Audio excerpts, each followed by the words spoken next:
ॐ असतो मा सद्गमय तमसो मा ज्योतिर्गमय मृत्योर्मा अमृतं गमय।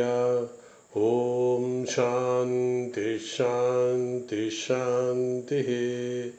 शान्ति मन्त्रं बृहदारण्य उपनिषत्।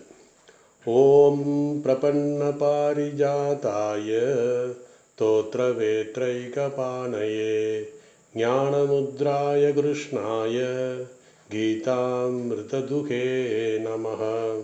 सर्वोपनिषतो गावो दोक्ता गोपालनन्दनः पार्थो वक्षश्रुतिर्भोक्ता दुक्तं गीतामृतं महत्। वसुदेवसुतं देवं कंसचाणूरमर्दनं देवकी परमानन्दं कृष्णं वन्दे जगद्गुरुं। मूकं करोति वाचालं पङ्गुं लङ्घयते गिरिं यत्कृपातमहं वन्दे परमानन्दमाधवम्। भगवद्गीதை 6வது அத்தியாயம் 9வது அத்தியாயம் பார்த்துக்கிட்டு இருக்கோம். அதில் 4வது ஸ்லோகத்திலேருந்து 10வது ஸ்லோகம் வரைக்கும் ஆத்ம தத்துவத்தை பற்றி தான் நம்ம பேச போகிறோம். அதுதான் நம்ம ஸ்டார்ட் பண்ணோம். ஸோ சென்ற வகுப்பில் நான் ஒரே ஒரு விஷயம் மட்டும் இந்த அவ்யக்த, அதாவது நச்ச மஸ்தானி பூதானி பஷ்யமே யோகமைஸ்வரம்.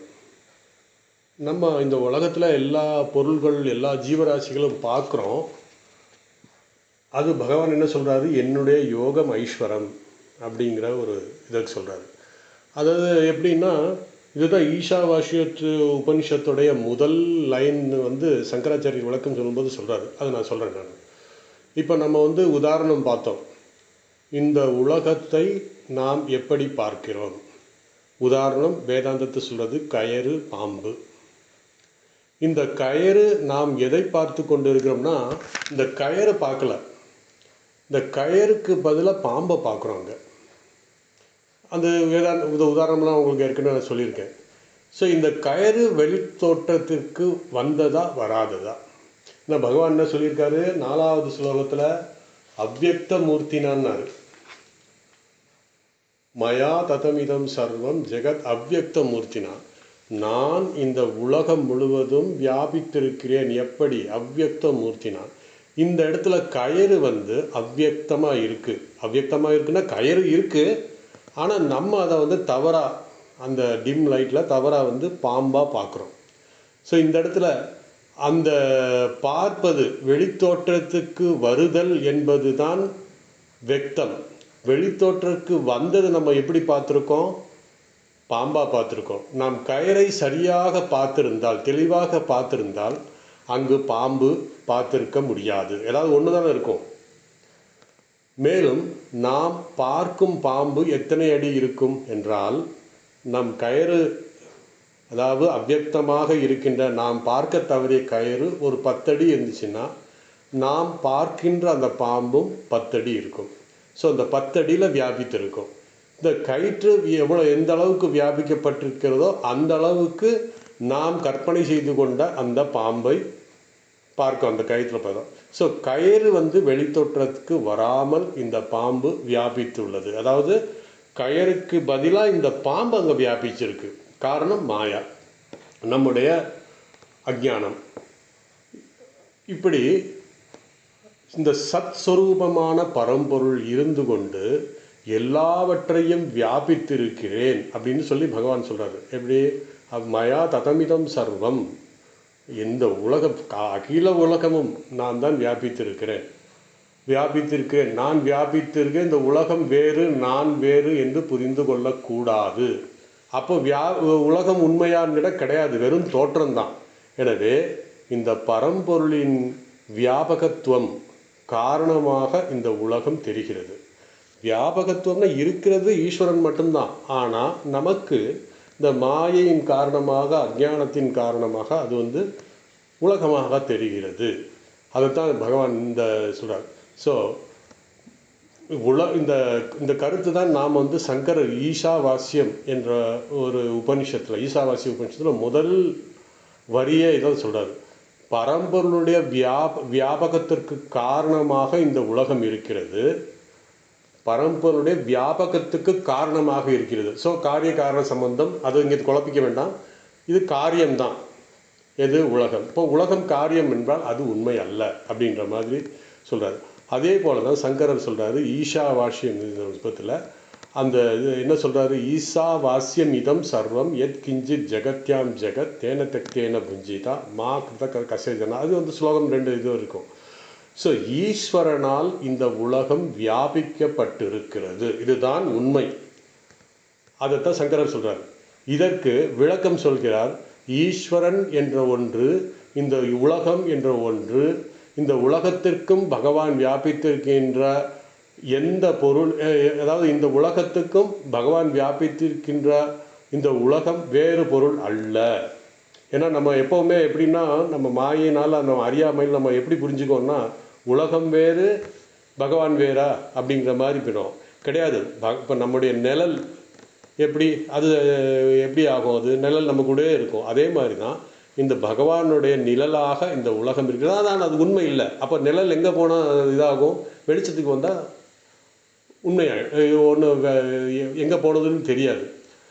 ஸோ அதுக்கு தான் சங்கரர் என்ன சொல்கிறாருன்னா, ஈஸ்வரன் என்ற ஒன்று, அந்த உலகம் என்ற ஒன்று, இந்த உலகத்துக்கு பகவான் வியாபித்திருக்கிறார் என்று பொருள் அல்ல. ஈஸ்வர திருஷ்டியால் இந்த உலகத்தை மறைக்கப்பட்டிருக்கிறது. அஞ்ஞானத்தால், மாயையால் மறைக்கப்பட்டிருக்கிறது. ஈஸ்வர திருஷ்டி தான் அங்கே இருக்குது. நம்ம ஈஸ்வர திருஷ்டியை மறந்து லோக திருஷ்டியில் நம்ம பார்க்குறோம்.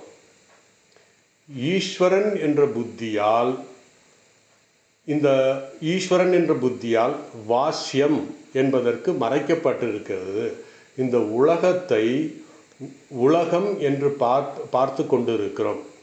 இந்த உலகம் என்ற புத்தியை விட்டுட்டு ஈஸ்வரன் என்ற புத்தியோடு நாம் பார்க்க வேண்டும். ஏனென்றால் இந்த உலகம் ஈஸ்வரனால் வியாபிக்கப்பட்டிருக்கிறது. எக்ஸாம்பிள் வந்து சொன்னோம், நம்ம ஏற்கனவே பார்த்த எக்ஸாம்பிள் தான். ஒரு யானை மரத்தால் செய்யப்பட்டிருக்கிறது. தத்ரூபமாக அது யானை மாதிரி தெரியுது. எக்ஸிபிஷனில் வச்சுருக்காங்க. ஒரு குழந்தை வந்து பார்க்குது. அந்த யானையை பார்த்தோன்னா அது பயந்துடுது. அப்போ பக்கத்தில் உள்ள பெரியவர் சொல்கிறாரு, அந்த குழந்தை, இந்த பெரியவர் அந்த சொன்னார், யானை என்ற புத்தியை மரம் என்ற புத்தியால் மறைத்து விடு.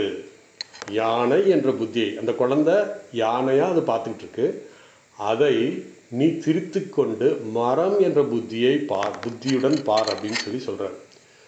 ஸோ இந்த இடத்துல என்ன ஆகுது? அப்படி பார்த்தா மரம் என்ற புத்தியோடு பார்க்கும்போது யானை என்ற புத்தி தன்னைத்தானே நீங்கிவிடும். அதே போல் ஈஸ்வர புத்தியை கொண்டு இந்த உலகத்தை நாம் பார்த்தால் உலகம் நீங்கிவிடும். எஞ்சி இருப்பது இந்த பரம்பொருள் மட்டும்தான். காரணம், ஈஸ்வரன் அனைத்துமாக வியாபித்திருக்கிறார். அதனால்தான் பகவான் அவ்யக்த மூர்த்தினா, அதாவது சத்தியமான என்னால் மித்யாவாக இருக்கின்ற இந்த ஜகத்தை வியாபிக்கப்பட்டிருக்கிறது. ஸோ 5வது ஸ்லோகத்தில் 2வது வரியில் பூத பிரண்ணச்ச பூதஸ்தோ, எல்லா ஜீவராசிகளில் நான் தான் வியாபித்திருக்கிறேன். வியாபித்திருக்கிறேன் என்பதற்கு என்ன விளக்கம் அப்படின்னு சொல்லி அடுத்த ஸ்லோகத்தில் பகவான் சொல்ல போகிறார். வியாபித்திருக்கிறேன் வெறும் தோற்றம் தான் அப்படிங்கிறதுக்காகத்தான் இவ்வளவு இதாக சொல்லிக்கிட்டு இருக்காரு. இனி 6வது ஸ்லோகம். இந்த 6வது ஸ்லோகத்தில் பிரம்மஸ்வரூபத்தினுடைய லட்சணம் ஒன்று சொல்ல போகிறாரு. அதே போல் இந்த லட்சணத்தை புரிந்து கொள்வதற்காக பஞ்சபூதத்திலிருந்து ஒரு விஷயத்தை நமக்கு பகவான் சொல்ல போகிறாரு. ஸோ முதல் ஸ்லோகத்தை படிக்கிறேன். யதா ஆகாசஸ்திதோ நித்யம் வாயு சர்வத்திர கோ மகான் ததா சர்வாணி பூதானி மத்ஸ்தானி இத் உபதாரய. ஸோ இந்த இடத்துல பார்த்தீங்கன்னா இதோட சிம்பிள் மீனிங், எப்போதும் எங்கும் சஞ்சரிக்கின்ற பெரும் காற்று, அதாவது வாயு, வானத்தில் நிலை பெற்றிருந்த போதிலும் பூதங்கள் எல்லாம் அதில் இருந்தது போல தோன்றுகிறது. ஆனால் அந்த ஆகாசத்திற்கும் இந்த காற்றுக்கும் எந்தவித ஆகாசத்துக்கும் காற்றுக்கும் எந்தவித சம்பந்தம் இல்லை. ஸோ இந்த அசங்க ஸ்வரூபத்தை பற்றி தான் பகவான் இங்கே சொல்ல போகிறார். அசங்க ஸ்வரூபம்னா பரம்பொருள் எதோடும் சங்கமாகாது, சேராது. அதைத்தான் இங்கே சொல்கிறோம். ஏன்னா நம்ம இப்போ வியாபித்திருக்கிறோம் அப்படிங்கிறது நமக்கு சந்தேகம் வரும். எப்படி வியாபித்திருக்கிறது? இப்போது நான் நிழலாக வியாபித்திருக்கிறேன் அப்படின்னா நிழல் உண்மையாக இருக்குமா? நிழல் நிச்சயமாக உண்மையாக இருக்க முடியாது. நிழல் அந்த இருட்டு இருக்கிற வரைக்கும் தான் இருக்கும், அப்புறம் அது போயிடும். ஸோ இந்த ஸ்லோகத்தை நம்ம பார்ப்போம். இங்கு பகவான் ஒரு உதாரணம் மூலமாக இந்த பிரம்மஸ்வரூபத்தை விளக்குகிறார், அல்லது ஈஸ்வர ஸ்வரூபம். ஈஸ்வர ஸ்வரூபம் என்பது இந்த இடத்துல நம்ம எப்படி பார்க்கணும்னா, ஈஸ்வர ஸ்வரூபம்ங்கிறத மாயை இல்லாத ஈஸ்வரன், அதாவது சுத்த பிரம்மம். அதாவது இந்த இடத்துல ஈஸ்வர பிரம்மஸ்வரூபத்தை விளக்கப் போகிறார். ஈஸ்வர ஸ்வரூபம் சொல்லலாம். பிரம்மம் ஈஸ்வரன், பிரம்மம் அல்லது ஈஸ்வரன் அசங்கம், அசங்கஸ்வரூபம். அது நீங்கள் எல்லா உபனிஷத்துலையும் நீங்கள் பார்த்துருப்பீங்க. அசங்கஸ்வரூபம்னா பிரம்மஸ்வரூபம், அசங்கஸ்வரூபம். இந்த அசங்கஸ்வரூபம்ங்கிறத எப்படி நம்ம நிரூபிக்கிறது, அதுதான் இந்த ஸ்லோகத்தினுடைய உதாரணத்தோடு சொல்ல போகிறாரு. அதாவது அசங்கம் என்றால் எதனிடமும் சம்பந்தமும் சேராத இருக்கின்ற இந்த பிரம்மம், எதோடும் சேராதது ஈஸ்வரன். அதனால் இந்த அசங்க ஸ்வரூபத்தை நாம் மனதில் கொண்டு, அதாவது பிரம்மம் அல்லது ஈஸ்வரன் அசங்க ஸ்வரூபம் என்பதை நாம் மனதில் வைத்து கொள்ள வேண்டும். ஏன்னா இப்போ நம்ம கான்செப்ட் புரிஞ்சுக்கிட்டோம்னா தான் ஃபர்தர் போகும்போது நமக்கு புரியும். அசங்க ஸ்வரூபம் ஏன்னா சர்வ கர்மாணி மனசா சந்நியசாஸ்தே சுகம் வசி நவத்வாரே புரே தேகி நைவ கிஞ்சித் ந காரையன் அப்படின்னு சொல்லுவார். இந்த ஆத்மஸ்வரூபம் எப்படி இருக்கான், நம்ம நம்ம உடலில் இருந்தாலும், எப்படி பிரதிகாசமாக இருந்தாலும் எப்படி இருக்குது, எந்தவித அசங்கம் இல்லாமல் இருக்குது, எந்தவித சம்பந்தம் இல்லாமல் இருக்குது. இதைத்தான் இந்த ஸ்லோகத்தை சொல்ல போகிறாரு. ஸோ நம்ம இது சங்கம் சம்பந்தம் வந்து விட்டாலே இந்த உலகத்தில் நம்ம எது சம்பந்தம் வைத்தாலும் அதனால் நமக்கு பிரச்சனை, துக்கம். உங்களுக்கு எல்லாருக்கும் தெரியும். ஏன்னா நீங்கள் உலக வாழ்க்கையில் நீங்கள் அனுபவப்பட்டிருக்கீங்க. சம்பந்தம் என்றாலே துக்கம், துயரம் தான். அதனால் இந்த பிரம்மம், பரபிரம்மம் அசங்க ஸ்வரூபமாக அசங்கமாக இருந்ததால் எந்த துயரமும் துக்கமும் கிடையாது. காரணம் ரெண்டாவது வஸ்து வந்தாலே அதனால் நமக்கு பாதிப்பு தான் இருக்கும், தொந்தரவு தான் இருக்கும், துயரம் வரத்தான் செய்யும். ஒருவன் சொன்னான், என்னுடன் யாரும் இல்லை, இருந்தாலும் நான் துக்கப்படுகிறேனே என்றார். அப்போ அதுக்கு என்ன காரணமாக இருக்கும்? அந்த ரெண்டாவது அப்படிங்கிற புத்திய மனசில் இருக்குது.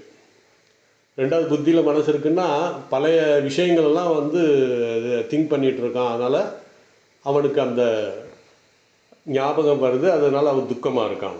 ஸோ யாரும் இல்லைன்னாலும் அந்த மெமரியில் இருக்கிற அந்த விஷயங்கள்லாம் அசை போட்டுக்கிட்டு இருக்கும்போது அவனுக்கு அந்த துக்கம் வரத்தான் செய்யும். ஸோ எது வரைக்கும் இதுன்னா எவ்வளவு தூரமாக இருந்தால், அதாவது இந்த புத்தி அந்த இரண்டாவது என்ற புத்தி நினைத்து கொண்டிருக்கும்போது எந்த பொருள் அந்த ரெண்டாவது புத்தி, அதாவது அந்த பொருளோ ஏதோ நினைச்சு கொண்டிருக்கும்போது நமக்கு இதனால் துயரம் வரும். ஒருவன் உண்மையிலே எப்பொழுதும் அந்த அசங்கத்தை அடைய முடியும் என்றால், ரெண்டாவது பொருள் எவ்வளவு தூரத்தில் இருந்தாலும் அதை மனதில் நினைத்து கொண்டு இருப்போம். ஆகவே இரண்டாவது பொருள் இருக்கும் வரை அசங்கம் என்ற ஸ்டேட்டஸ் அடைய முடியாது, என்ற நிலை அடைய முடியாது. அதற்கு வழி, அசங்கத்தை அடைய என்ன செய்ய வேண்டும் என்றால், இந்த பிரம்மத்தை தவிர வேறு எதுவும் இல்லை, அதுதானே உண்மை.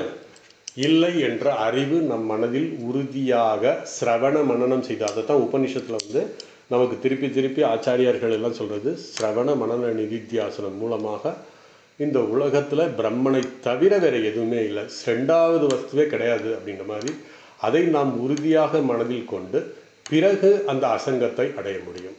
இந்த அசங்க ஸ்வரூபத்தான் பகவான் இங்கு கூறுகிறார். ஒரு இடத்தில் ரெண்டு பொருள் இருக்கிறது என்று வைத்துக்கொள்வோம். அந்த ரெண்டு பொருளுக்கு கண்டிப்பாக ஒரு சம்பந்தம் வந்துவிடும். ஆனால் இந்த ரெண்டு பொருளுக்கும் சம்பந்தம் வரவில்லை என்றால் தட் இஸ் ஒரு டேபிள் இருக்குது. அந்த டேபிளில் மேலே இப்போ என்னுடைய லேப்டாப் வச்சுருக்கேன். ஸோ இந்த டேபிளுக்கு மேலே ஒரு லேப்டாப் வச்சுருக்கேன். இந்த லேப்டாப்புக்கும் இந்த டேபிளுக்கும் எந்த இடத்துல சம்மந்தம் இல்லைன்னு சொல்ல முடியாது. ஏன்னா அந்த குறிப்பிட்ட லேப்டாப் வச்ச இடத்துல இருந்து அந்த டேபிளுக்கு சம்மந்தம் வரும். ஏன் அப்படின்னா இது ஒரு நியமம் இருக்குது. ஒரு வஸ்து சத்தியம், அதாவது ரெண்டு வஸ்து சத்தியமாக இருந்தால், இந்த இடத்துல நான் உதாரணத்துக்காக சொல்கிறேன், சத்தியம் அப்படிங்கிறத நீங்கள் இதாக எடுத்துக்காத கூடாது. ரெண்டு வஸ்து சத்தியமாக இருந்தால் அங்கு சம்பந்தம் இருக்கத்தான் செய்யும். அப்போ இதுக்கு ஒரு நிபந்தனை இருக்குது. ரெண்டு சத்தியமாக இருந்தால் அங்கு சங்கம் நிச்சயமாக இருக்கும். அதுக்கு ஒரு உதாரணம் கூட சொல்கிறோம். மழை பெய்கிறது. அப்போ நம்ம ஊர்லலாம் மழை பெஞ்சால் எப்படி இருக்கும்? ரோடு ஃபுல்லாக குழியும் குண்டுமாக இருக்கும். அந்த குழி குண்டில் தண்ணியெல்லாம் நிற்கும். ஸோ இந்த ரெண்டுக்கும் சம்பந்தம் இருக்கிறது. ரோடு எல்லாம் நனைஞ்சிருக்கு, அங்கேயும் குழி இருக்குது, கீழே தப்ப தவிர கீழே விழுந்துடும். ஆனால் காணல் நீரை பார்க்க போகிறோம். தூரத்தில் பார்க்கும் பொழுது அது காணல் நீராக நமக்கு தோன்றுகிறது. அதாவது காணல் நீர்னு சொல்ல மாட்டோம், தூரத்தை பார்க்கும்போது ஆகா தண்ணி இருக்கே அப்படின்னு சொல்கிறோம். அப்போ பக்கத்தில் போய் அதை பார்க்கும் பொழுது நமக்கு புரியும். ஏன் அந்த அந்த இது புரியும் நமக்கு. என்னென்னா அங்கே தண்ணி சொட்டு கூட பட்டிருக்காது. ஆனால் தூரத்தில் பார்க்கும்போது கம்ப்ளீட்டாக அது தண்ணியும் ரோடு இருக்கிற மாதிரி நமக்கு தெரியும். இப்போ இந்த இடத்துல பார்த்தீங்கன்னா ரோடு நனையலை, எனவே இந்த சம்பந்தம் இல்லை. இங்கே நனையலைன்னா சம்பந்தம் இல்லை. அங்கே எப்படி ரோடு ஃபுல்லாக நனைஞ்சிருக்கு, தண்ணியும் இருக்குது, ரோடும் இருக்குது. ஆனால் இங்கே காணல் நீர், அந்த காணல் நீர் பார்க்குறதுக்கு தண்ணியாக தெரியுது. ஆனால் பக்கத்தில் பார்க்கும்போது ரோடு நனையவே இல்லை, ட்ரையாக இருக்குது. அப்படியே அது பார்க்கணும். எனவே இதுலேருந்து நமக்கு என்ன புரியுது அப்படின்னா, ரெண்டு சத்தியம் இருந்தால் சம்பந்தம் இருக்கத்தான் செய்யும். ஒரு சத்தியம் ஒரு மித்யாவாக இருந்தால் அங்கே சம்பந்தம் இருக்காது. இதுதான் முதல் முக்கிய ஒரு நியமம். அதாவது இந்த அருகில், அதாவது இப்போ சங்கம் இருக்கிறது அப்படின்னா, சங்கம் இருக்கிறத ப்ரூவ் பண்ணோம் அப்படின்னா ரெண்டு சத்தியமாக இருக்கணும். இல்லைன்னா அதை இது பண்ண முடியாது. இப்போ ரெண்டுமே பார்க்குறதுக்கு இருக்குது, ஆனால் பக்கத்தில் பார்த்தா இல்லை அப்படின்னு வெறும் தோற்றத்தில் இருக்குன்னா ஒன்று அசத்தியம், ஒன்று சத்தியம் என்று சொல்லலாம்.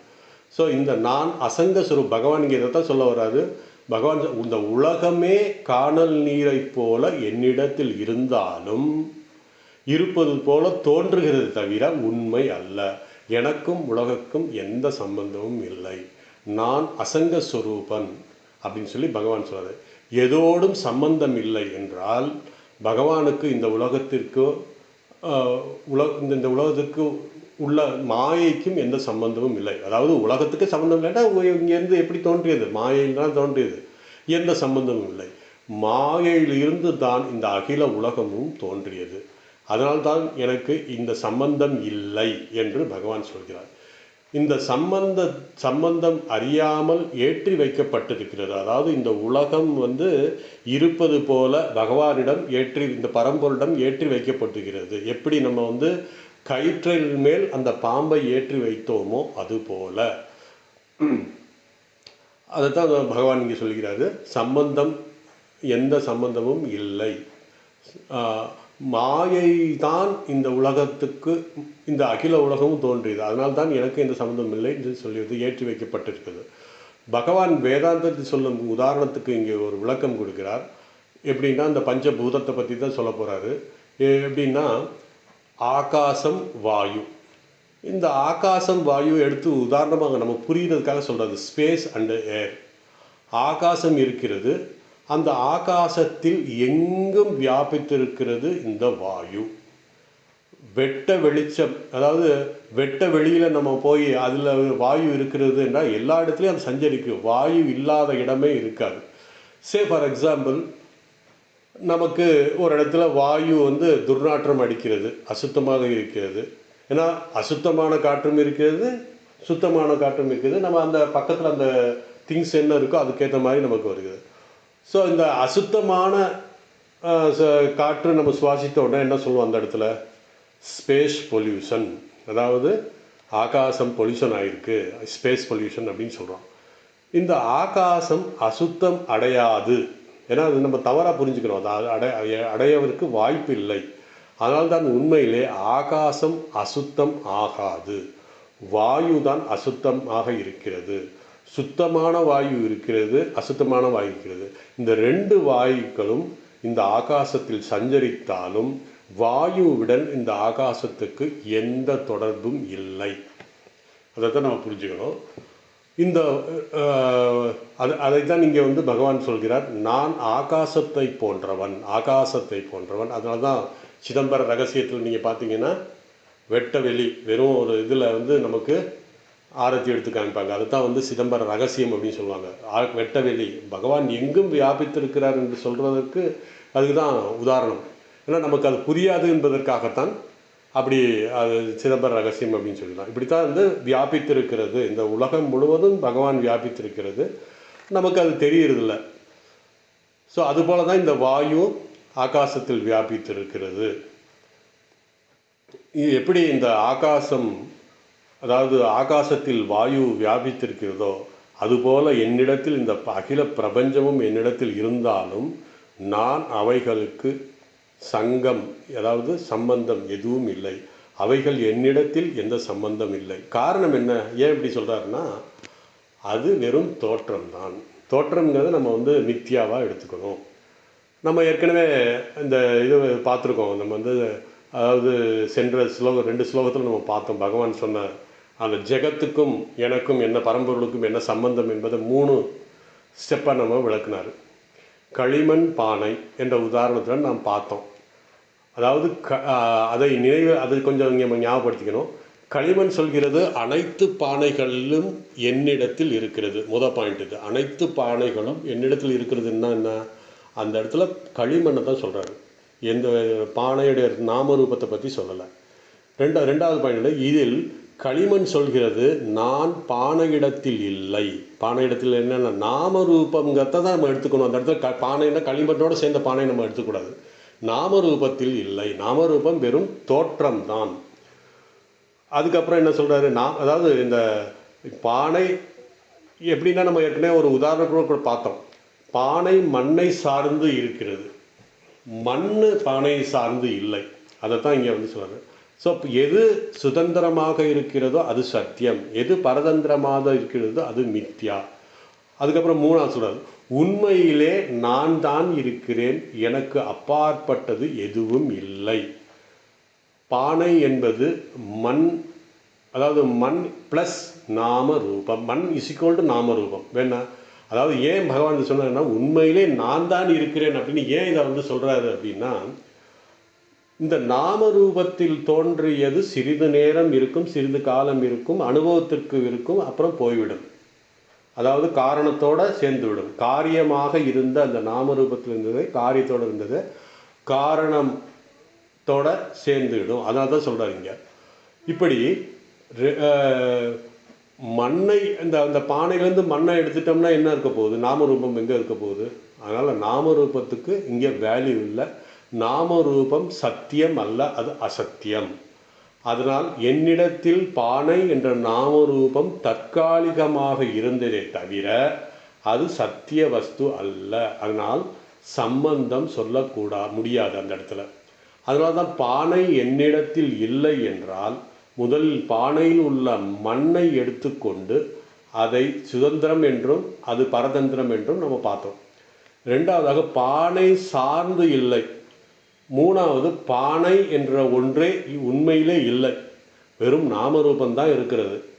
அப்போ அது நாமரூபத்தை நாம் எடுத்துக்கொள்ள முடியாது என்று இந்த சென்ற வகுப்பில் நம்ம பார்த்தோம்.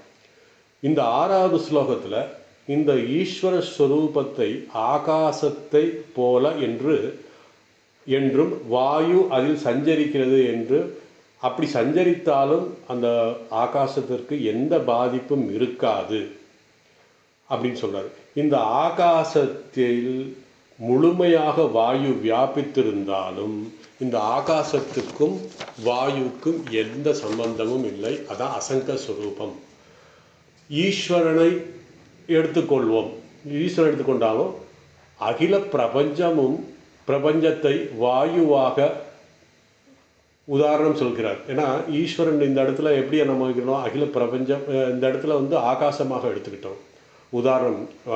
மற்ற அகில பிரபஞ்சமும் காற்று அப்படின்ற மாதிரி எடுத்துக்கிட்டோம்னா நமக்கு புரியும்.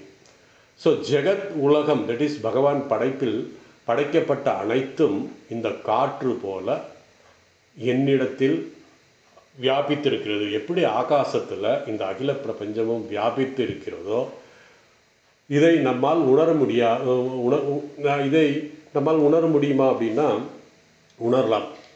ஏன்னா இந்த காற்றினால் ஆகாசத்திற்கு எந்த பாதிப்பும் இல்லை. காற்று இந்த ஆகாசத்தை அசுத்தப்படுத்த முடியாது. எப்படி பிரம்மத்தை எந்தவித இதுவும் அசுத்தப்படுத்த முடியாதோ அது மாதிரி. இதைத்தான் சுவாமிஜி அவதார ஸ்தோத்திரத்தை சொன்னார். நீராஞ்சன நரரூபதர அஜோபிஷன் அவ்யயாத்மா பூதானாம் ஈஸ்வரன். இந்த கருத்தும் இது சுவாமிஜி சொன்ன இந்த கருத்தும் ரெண்டுமே ஒரே பொருள் தான். ஏதாவது நீராஞ்சனா எந்தவித கரை படையாது, படாத எப்படி கரைப்படாது, பரம்பொருளுக்கு கரையே படாத அப்படி இருந்த அந்த நீராஞ்சன நரரூபதர. பகவான் ராமகிருஷ்ணர் சொல்றாரு, இது அவதார ஸ்தோத்திரம். எல்லா அவதாரங்களும் இந்த இதில் தான் வருது. பரம்பொருளாக இருந்து எந்த அசங்க ஸ்வரூபமாக இருந்தாலும் நரரூபதர, இந்த வாயு இதோட சேர்ந்து மாயோட சேர்ந்து இது வந்திருக்கு அப்படின்னு சொல்லி சுவாமிஜி அந்த அவதார ஸ்தோத்திரத்தில் மிக அழகாக விளக்குகிறார். இங்கு அதாவது ஆகாசம் அசங்க ஸ்வரூபமாக நம்ம எடுத்துக்கொள்ளணும். ஏன்னா இது வந்து பரம்பொருள் உதாரணம் சொல்லியிருக்கார். இதே வந்து கடைசியாக மறுப்பார். அது ஏன்னு சொல்கிறாங்க, இந்த ஆகாசத்தின் முக்கியத்துவம் குவாலிட்டி, முக்கியமான ஆகாசத்தினுடைய முக்கியமான குவாலிட்டி என்னன்னு கேட்டிங்கன்னா அசங்கத்துவம். எந்த சம்பந்தமும் எதோடும் இருக்காது. இங்கே ஆகாசம் எதனுடன் சம்மந்தப்படாமல் இருக்கிறது அப்படின்னா, இந்த ஆகாசம் முழுவதும் இந்த காற்று இருந்தாலும் எங்கும் வியாபித்திருந்தாலும் இந்த ஆகாசத்திற்கும் காற்றுக்கும் எந்த சம்பந்தம் இல்லை. எப்படி நம்ம பத்ம பத்திர இவ ஆம்பசின்னு பார்த்தோம். அதாவது எப்படி தாமரை தண்ணியிலே இருந்தாலும் அதில் தண்ணி படாது அப்படின்னு சொல்கிற மாதிரி இருக்குன்னு சொல்லுது. அப்படி ஆகாசத்தில் காற்று வியாபித்திருந்தாலும் அதனால் ஆகாசத்துக்கு எந்த தோஷமும் அசுத்தமோ இல்லை. அதுபோல ஈஸ்வரிடத்தில் இந்த அகில பிரபஞ்சமும் வியாபித்திருந்தாலும் அதனால் ஆகாசத்திற்கு எந்த பாதிப்பும் இல்லை, அசங்கமாக இருக்கிறது. ஒரு பொருள் என்னுடைய பார்வையில் இல்லை என்றால் எந்த பாதிப்பும் இல்லை. இது சாதாரண சைக்காலஜி. அதாவது out of things out of mind, out of mind out of things அப்படின்னு சொல்லுவாங்க. ஆனால் அந்த பொருள் என்னுடைய பார்வைக்கு வந்து விட்டால் அது சங்கம் வந்து விடுகிறது. இந்த இடத்துல சங்கம் வந்துகிறது. அதை தான் வந்து நம்ம 2வது அத்தியாயத்திலே பார்த்தோம். தியாயத்தோ விஷயான் பும்ச. இந்த சங்கம் எப்படி வருது அப்படிங்கிறத 8 ஸ்டெப்பில் நம்ம பார்த்தோம். தியாயத்தோ விஷயான் பும்ச சங்கஸ்தே சூப்பர் ஜாயதே சங்காத் சஞ்சாயதே காமாத் குரோதோ விஜாயதே அப்படின்னு சொல்லி பார்த்தோம். அதனால் நமக்கு துயரம் துன்பம் வருகிறது என்றால் அந்த இடத்துல சங்கம் இருக்குன்னு அர்த்தம். அதாவது ஏற்றி வைக்கப்பட்டது உண்மையாக இருக்கிறது என்று நம்ம நினைக்கிறோம். அதாவது இந்த உலகம் பகவான் மேலே ஏற்றி வச்சு நம்ம உலகம் உண்மை அப்படின்னு நம்ம நினைக்கிறோம். உலகம் உண்மை இல்லை என்பதை நமக்கு தெரிவதில்லை. அது தெரியாமல் இருக்கிறதுனால நம்ம துன்பப்படுகிறோம். நாம் அவைகளில் சம்பந்தப்படுகிறோம். ஸோ சம்பந்தம் அற்றவையாக இருக்கிறேன் அப்படின்னு இந்த இடத்துல பகவான் ஆகாசத்துக்கு உதாரணம் சொல்கிறாரு. காற்று என் மேல் சஞ்சரித்தாலும் எனக்கும் இந்த ஆகாசத்திற்கும் எந்த சம்பந்தமும் இல்லை. அதைத்தான் இந்த சிறு விசாரம் பண்ணோம்னா நம்ம புரியும். இந்த உலகத்தில் 2 பொருள் மிக அருகாமையில் இருந்தால் அதனால் சங்கம் நிச்சயமாக வரக்கூடும். அது நம்ம ஏற்கனவே பார்த்தோம். ஸோ இந்த இந்த சம்பந்தம் வரக்கூடாது அப்படின்றா என்ன பண்ணுறது? அதுக்கு பகவான் சொல்கிறார் 2 நிபந்தனை சொல்கிறார். இந்த நிபந்தனை என்னதுன்னா, 1 சூழ்நிலையால் அப்படி வரலாம். என்ன சூழ்நிலைங்கிறத நான் சொல்கிறேன். உதாரணம், ஒரு பொருள் உருவமாக இருக்கிறது, மற்ற ஒன்று அருவமாக இருக்கிறது. அருவம் இல்லாமல் இருக்கிறது. அதாவது அருவம்னா உருவம் இல்லை, அதுக்கு அருவம் இருக்கும். ஸோ உருவம் அருவம். இந்த சூழ்நிலையில் ரூபத்துடன் இருக்கும் பொருள் அரூபத்துடன் இருக்கும் பொருளுடன் எந்த சங்கம் வைக்க முடியாது. அதுதான் ஆகாசம் வாயு சொல்கிறது. எப்படி வாயு நாங்கள் ரூபம் இருக்குன்னு சொல்ல முடியும்? ஏன்னா இப்போ இந்த இடத்துல ஆகாசத்தை ரூபமற்றதுன்னு சொல்கிறாரு. வாயு எப்படி நம்ம ரூபம் இருக்கிறதுன்னு சொல்ல முடியும்னா, வாயுக்கு ஒரு வகையான ரூபம் இருக்கிறது என்று நம்முடைய வேதாந்தத்தில் சொல்லப்பட்டிருக்குது. என்னென்னா பர்சம்னா நம்ம தொடு உணர்வு. அதாவது காற்று அடித்தா நமக்கு ஃபீல் பண்ண முடியும். நல்லா சில்லுன்னு காற்று வந்துச்சுன்னா ஆஹா ரொம்ப நல்லா இருக்குன்னு. அதே மாதிரி சூடான காற்று வந்தாலும் நமக்கு பயன்படும். அதான் அந்த பர்சம் என்ற. ஸோ இந்த வேறு எந்த பொருள் ரூபத்துடன், அதாவது எந்த ஒரு பொருளும் ரூபத்துடன் இருக்கும்போது அருவமானம் சேரும் பொழுது அதோடு சம்பந்தப்படுவதில்லை. அதுபோல ஆகாசத்தில் எங்கும் வாயு வியாபித்திருந்தாலும் இந்த வாயு ரூபமாக இருந்து, அதாவது ரூபன பர்ஷமாக இருந்து அந்த இதில் எந்தவித சம்பந்தமும் இல்லாமல் எனக்கு என்னன்னு இருக்குது. ஸோ வடிவம் என்று பொருள் இந்த இடத்துல வடிவம்னு வாயு வடிவம்னு சொல்லலை. அதே மாதிரி தான் இதாவது பர்ஷம்ங்கிறது இந்த இடத்துல வேதாந்தத்தில் வடிவம்ங்கிற மாதிரி சொல்கிறோம். அதே போல் பார்த்திங்கன்னா நெருப்பு, நீர், ஆகாசத்துக்கு எந்த சம்பந்தமும் வைக்க முடியாது. இதுதான் பிரம்மத்துடன் பார்த்து பிரம்ம அரூபஸ்வரூபம். அதாவது இந்த எக்ஸாம்பிள் எதுக்கு சொல்கிறாங்கன்னா, பிரம்மம் அரூபஸ்வரூபம்னு நம்ம பார்த்துருக்கோம். இந்த பரம்பொருளுக்கு எந்த ரூபமும் இல்லை.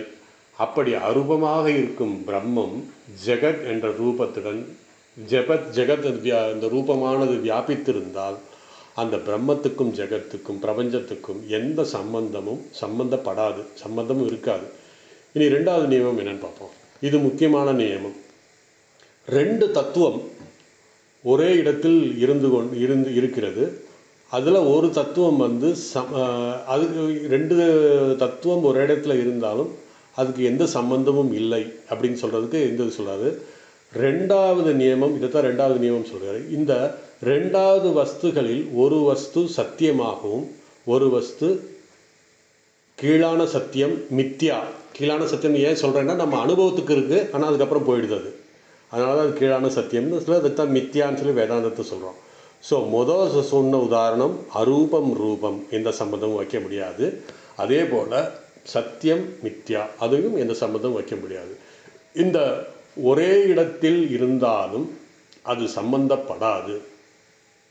உதாரணமாக வறண்ட பூமி, அதில் நாம் காணல் நீரை பார்க்கிறோம். அங்கு நம்முடைய கண்ணுக்கு நீர் தெரிகிறது, பூமியும் தெரிகிறது.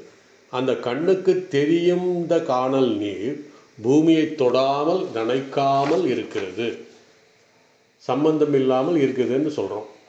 ஸோ இங்கு பூமி நீருடன் அசங்கமாக இருக்கிறது. எப்படி? ஒரே இடத்தில் நீரும் இருக்கிறது, பூமியும் இருக்கிறது. இதை காணல் நீரை தான் சொல்கிறேன், நான் மழை நீரை சொல்லலை.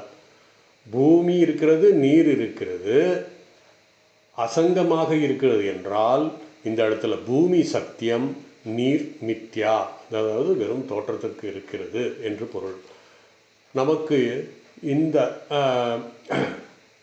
நாம் இங்கு பிறகு என்ன சொல்கிறாருன்னா, தோற்றம் வெறும் தோற்றம் தான். அதாவது இந்த நீர் வெறும் தோற்றமாகத்தான் இருக்கிறது.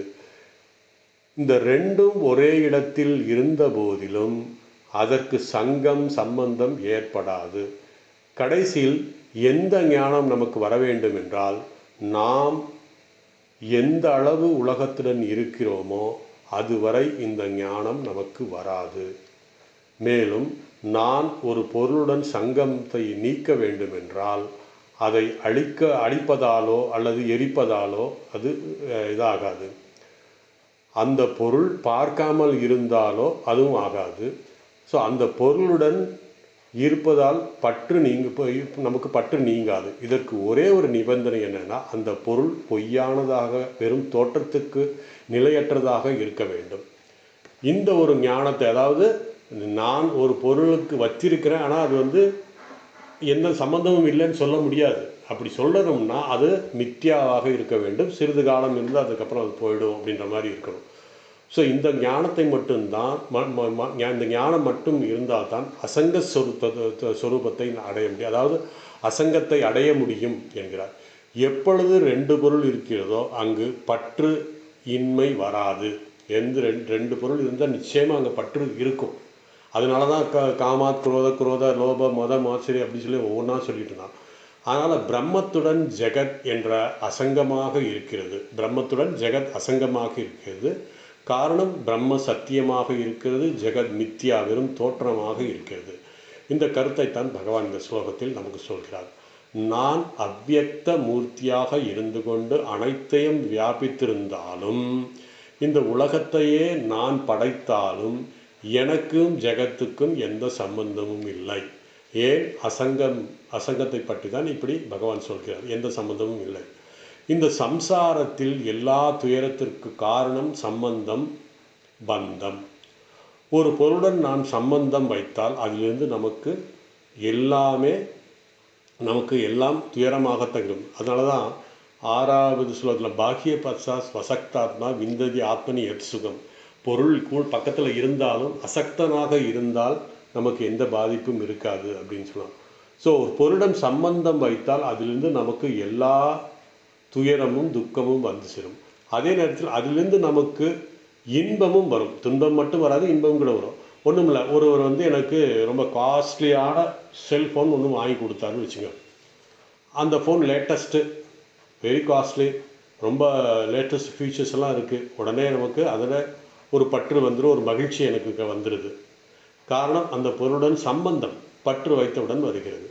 ஒருவேளை அந்த ஃபோன் யாரோ திருடிட்டாங்க, அல்லது கீழே விழுந்து உடஞ்சிருச்சு, இல்லைன்னா எங்கேயோ கிணத்துல விழுந்துச்சு அப்படின்னா, அப்போது அதனால் எனக்கு என்ன வரும்? துயரம், துக்கம் வரும். ஆகவே இந்த சம்சாரத்தில் வருகின்ற சுகம் துக்கத்துக்கு அதனுடைய சம்பந்தம் தான் காரணம். அதாவது நம்ம மித்யாவை சத்தியம் என்று நினைத்த சம்பந்தம் வைத்தால் நமக்கு அப்படி தான் வரும். சில பொருள்கள் வந்தால் துக்கம், சில பொருள்கள் சென்றால் துக்கம். காரணம், பகவான் சொல்கிறார், இந்த அகில உலகத்தையும் நான் படைத்தேன், காக்கிறேன், அதனால் அதனுடன் பற்று இல்லை, சம்பந்தம் இல்லை. ஆகவே பகவான் ஈஸ்வரன், இந்த இடத்துல ஈஸ்வரன் முக்தஸ்வரூபம். இந்த ஸ்லோகத்தில் முக்கியமான கருத்து என்னன்னா, ஜீவர்கள் என்னிடத்தில் தோன்றினாலும் இந்த அகில ஜெகத்திற்கு நானே அதிஷ்டானமாக இருந்தாலும், அதிஷ்டானமாகனா நம்ம காங்கிரீட்டாக நம்ம நினைக்கக்கூடாது. அதிஷ்டானங்கிறது இந்த இடத்துல எப்படி கயிறுக்கு பாம்புக்கு கயிறு அடிஸ்தானமாக இருக்கிறதோ அது மாதிரி தான் நம்ம பார்க்கணும். அதிஷ்டானமாக இருந்தாலும் ஜெகத்துக்கும் எனக்கு எந்தவித இதுவும் இல்லை. நான் அசங்க ஸ்வரூபமாக இருக்கிறேன், முக்த ஸ்வரூபமாக இருக்கிறேன். இதை இந்த ஸ்லோகத்தின் இதுதான் இந்த ஸ்லோகத்தின் சாரம். இனி ஸ்லோகத்தை பார்ப்போம்.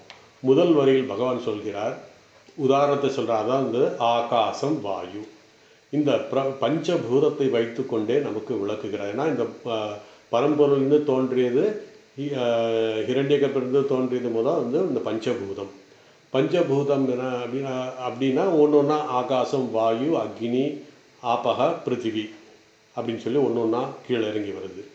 ஸோ அதனால தான் எதா, எப்படி, எந்த விதத்தில், எதான்னா எப்படி, எந்த விதத்தில் பொருள். அடுத்து என்ன சொல்கிறார்? வாயு சர்வதா கோமகான். வாயு சர்வதா கோமகான். அதாவது இந்த காற்று எங்கு இருக்கிறது என்றால் சர்வத்திர கோ என்றால் சஞ்சரிக்கிறது, நகர்கிறது, அலைகிறதுன்னு அர்த்தம். அதனால்தான் மலைக்கு நம்ம அகோச்சரம் அப்படின்னு சொன்னால் அசையாமல் இருக்கிறது. பிரம்மஸ்வரூபத்துக்கு அகோச்சரம் அப்படின்னு சொல்லுவோம். மலைக்கு நம்ம ஒரு உதாரணத்துக்காக, ஏன்னா பிரம்மஸ்வரூபம் நம்மளால் பார்க்க முடியாது, மலைக்கு நம்ம அகோன்னு சொல்லுவோம் அப்படின்னு சொல்லுவாங்க. ஸோ காற்று எங்கு நகர்கிறது, அதனால் சர்வத்திர கோ, எல்லா இடத்துலையும் அது சஞ்சரித்திருக்கும், எல்லா இடத்துலையும் நகர்கிறது. அதுதான் அதனுடைய லட்சணம், அதுதான் அதனுடைய தன்மை, காற்றுடைய தன்மை. இந்த காற்று எவ்வளவு இருக்கிறது அப்படின்னா, கொஞ்சமாக இருந்தால் பரவாயில்லையே அப்படின்னால இல்லை, மகான், சொல்ல முடியாத அளவுக்கு இந்த காற்று இருக்கிறது, எங்கும் நிறைந்திருக்கிறது. ஒரு இடத்தில் வெற்றியுடன், அதாவது வெற்றிடமாக்கணும் அப்படின்னா, அதாவது ஸ்பேஸ், அதாவது ஒரு ஸ்பேஸை நம்ம எம்டி, அந்த இடத்துல ஏர் இல்லாமல் ஆக்கணும் அப்படின்னா ரொம்ப கஷ்டம். அதுக்கான மிஷினரிஸ் எல்லாம் வாங்கி நம்ம ஏனென்றால் மகான், இந்த மகான் வாயு எல்லா இடத்துலையும் இருக்கிறதா எப்படியாவது வந்து சேர்ந்துடும். தான் ஆகாசத்தை முழுவதும் வியாபித்து இருக்கிறது, அது வந்துடும், அது இருந்தது. அதனால தான் ஆகாசம் வாயு சம்பந்தப்படுவதில்லை. இந்த வாயு வந்து அசங்க ஸ்வரூபமாக பகவான் உதாரணம் சொல்லியிருக்காரு. இந்த ஆகாசத்தை அசங்க ஸ்வரூபமாக உதாரணம் சொல்கிறாரு. வாயுவை அது ஒரு ரூபம் இருக்கிறனால அது சங்க ஸ்வரூபம், அதாவது அதோட சம்பந்தம். இப்படி ஒரு ரெண்டு ஸ்வரூபம் இருக்கும் பொழுது அதுக்கு எந்த சம்பந்தமும் இல்லை. காரணம், இந்த இடத்துல ஆகாசத்துக்கு அரூபம், அந்த அந்த நிபந்தனை எடுங்க சொல்கிறாரு. வாயுக்கு ஸ்வரூபம் இருக்குது, அதனால் அது வந்து இது ரெண்டு பேரும் ஒன்று சேர்ந்தாலும் எந்த சம்பந்தமும் வராது. ஸோ இப்படிப்பட்ட பந்தம் இல்லாத தன்மையை நாம் புரிந்து கொள்ள வேண்டும். நாம் ஒரு இடத்தில் சில பேட் ஸ்மெல் வருகிறது, அதாவது துர்நாற்றம் வருகிறது அப்படின்னா அந்த இடத்துல நம்ம உடனே சொல்லுவோம் ஸ்பேஸ் பொல்யூஷன் ஆகிடுச்சு அப்படின்னா. உண்மையிலே இந்த ஆகாசத்தை யாராலும் பொல்யூட் பண்ண முடியாது. அதை வந்து நம்ம வந்து காற்றினால தான் சொல்கிறோம், நம்ம ஸ்பேஸ் பொல்யூஷன் அப்படின்னு சொல்லி தவறாக நம்ம சொல்கிறோம். ஆகாசத்தும் வாயுடன் சம்பந்தப்படுவதில்லை, அதனால் வந்து அதுக்கு வந்து ஸ்பேஸ் பொல்யூஷன் என்று சொல்லவே முடியாது, சொல்வது தவறு. அவ்விதம் அதுக்கப்புறம் என்ன சொல்கிறாரு, செகண்ட் லைனில் பாருங்கள், யதா ஆகாசஸ்திதோ நித்தியம் வாயு சர்வத்திர கோ மகான் சொல்லிட்டு ரெண்டாவது வகை ததா. யதா வந்தால் எப்போவுமே ததா வந்துடும். எப்பொழுது அப்படின்னா, அதாவது எந்த விதம் அப்படின்னா அந்த விதம், அந்த விதத்தில் சர்வாணி பூதானி, சர்வாணி பூதானி எல்லா ஜீவராசிகளும் மஸ்தானி என்னை சார்ந்து இருக்கிறது, என்னிடத்தில் இருக்கிறது, நான் அடிஸ்தானமாக இருக்கிறேன்.